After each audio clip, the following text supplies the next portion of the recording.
What if I told you that right now, at this very moment, there are places on this earth so remote, so untouched, that if something happened to you there, no one would hear you scream. No one would find your body for weeks, maybe months, maybe ever. These aren't fictional horror stories. These are real locations, real disappearances, real people who walked in and never walked out.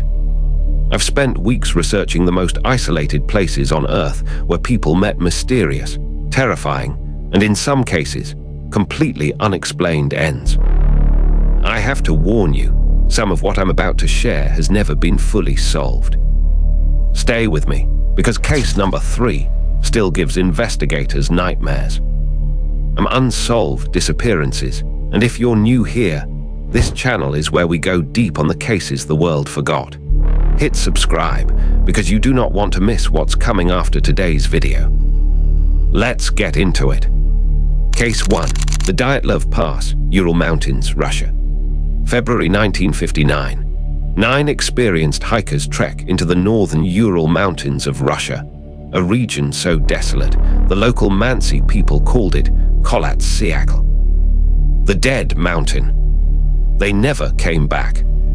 When rescue teams finally reached their camp weeks later, what they found defied explanation. The tent had been sliced open from the inside. The hikers had fled into -30-degree temperatures, barefoot, in their underwear. 3 were found with catastrophic internal injuries, broken ribs, a fractured skull, yet no external wounds, the kind of force that should have required a car crash.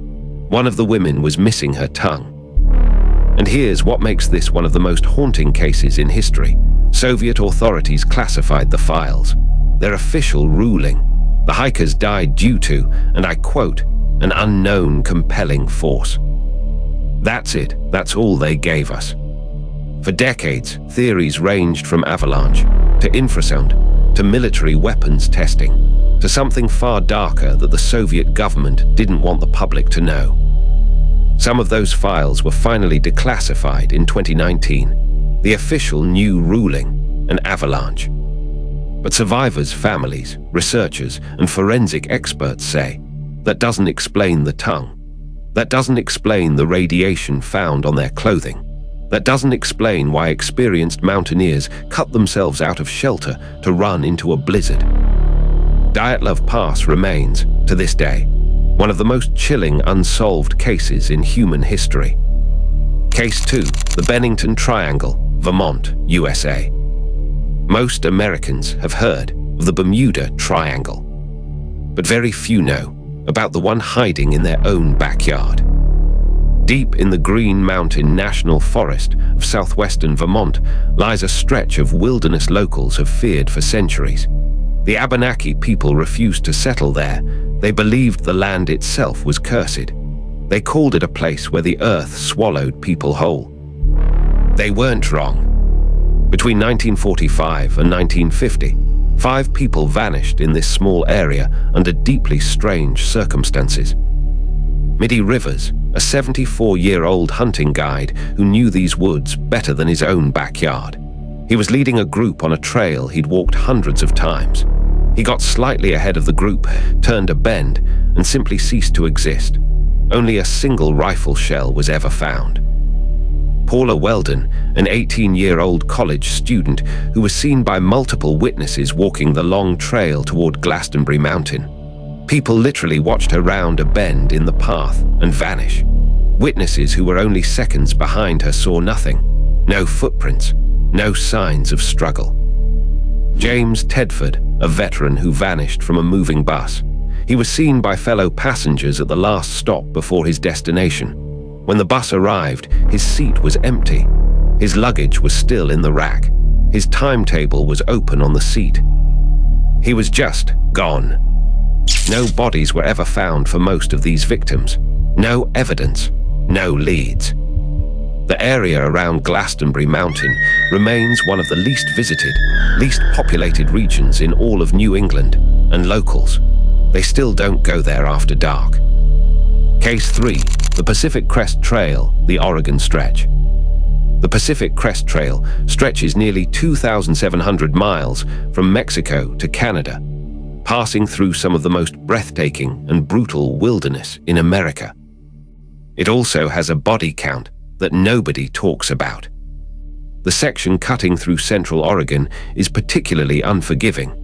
Dense old-growth forest, no cell service for hundreds of miles, terrain that can swallow a person whole. In 2011, David O'Sullivan, a 24-year-old Irish exchange student, set off on a solo hike near the Crater Lake area. His last communication was a text to his girlfriend. He was never seen again. Despite extensive search efforts involving hundreds of volunteers and K9 units, in terrain they covered multiple times, not a single trace of David was found. No body, no gear, no footprints past a certain point.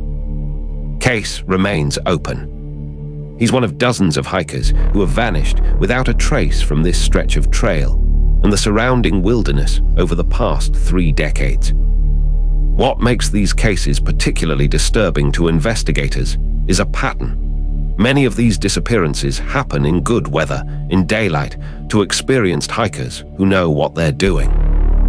There are no signs of wildlife attacks, no evidence of falls or injury. They just stop leaving a trail. Some researchers have begun documenting what they call a cluster pattern, disappearances that occur near specific geographic features. Water sources, boulder formations, elevation changes, in ways that seem statistically improbable if random. No one has a satisfying answer for why. Case 4, the Australian outback, the Nullarbor Plain. Imagine driving across a road so flat, so endless, that the horizon doesn't change for 4 hours. No towns, no gas stations, no other cars, just red earth and silence for 720 miles. That's the Nullarbor Plain in southern Australia, one of the largest flat expanses of limestone on the planet. Temperatures reach 120 degrees. There is no surface water. The nearest help can be hundreds of miles away. In 1991, a family called the Bowens disappeared while crossing the Nullarbor. Their abandoned car was found, engines still running on the side of the highway. Their belongings inside. No signs of struggle. They were simply gone. They were not the last. The outback's interior has swallowed people with terrifying regularity throughout history. Many are never found because in terrain that vast, that hostile, the desert simply reclaims them. What investigators find most disturbing are the cases where cars are found locked from the inside, where food and water are left untouched, where there is absolutely no rational explanation for why someone would leave the only shelter they had and walk into one of the most lethal environments on Earth. Voluntarily. Case 5, Point Reyes National Seashore, California.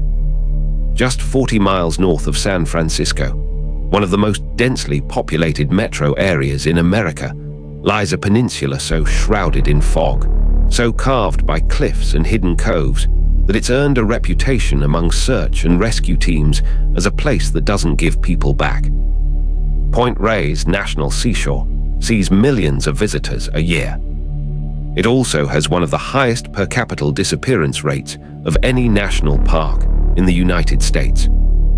In 2021, 36-year-old Ashad Degree, wait, let me give you one of the most baffling local cases. In 1999, a Berkeley graduate student named Jody Hewisentrut. Redirect, staying on theme.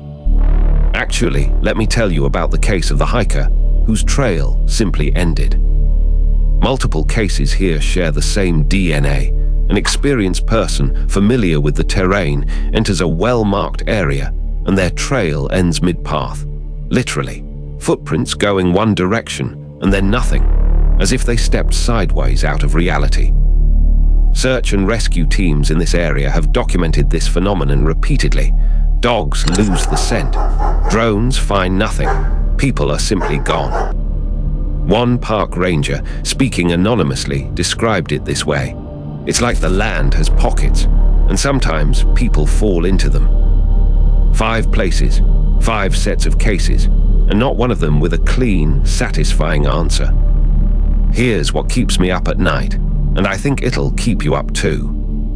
These aren't isolated incidents. Researchers who study disappearances in wilderness areas have found patterns that don't fit the standard explanations. Wrong terrain for accidents, wrong profiles for the victims, wrong conditions for wildlife. Something is happening in these places. The scariest part. Most of these cases aren't front-page news. They're not in true crime documentaries. They're sitting in filing cabinets in small county sheriff offices, or worse, they've been quietly closed. If you want me to go deeper on any of these cases, the Dyatlov theories, the Bennington Triangle Cluster, or the wilderness disappearance patterns, comment below with the name of the case. The one with the most comments I'll cover in a full, dedicated episode. If this is your first time here, subscribe. We go deep on the cases that deserve more attention than they get. I'll see you in the next one.